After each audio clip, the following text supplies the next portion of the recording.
আল্লাহ দেহার ভিতরে তো আদমে ফার্স্ট হয়েছে, তত আদম একটু সম্মান করা লাগে না? এবার ফার্স্ট হয়েছে রুল নাম্বারে কইছে সম্মান করবা না, তো আল্লাহ ফেরেশতা সম্মান করতা, আদম একটা সেজদা দাও, সুবহানাল্লাহ।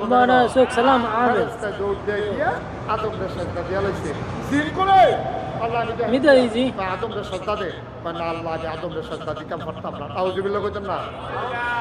তর্ক হুকুম লঙ্ঘন করছে কার? আমার কথা কয় কার? আল্লাহ কইছে সেজদা দে, আদম জিনে কয় পারতাম না, কই কে রে পারতি রে? হামুদ মামি মওজুদ, হামুদ ইজাজা, কই যুক্তি কি তুই যুক্তি হলো হইছ? এই যুক্তি হলো, যুক্তি হলো তুই আতি দা আইমান কি যুক্তি কর, কি যুক্তি কর?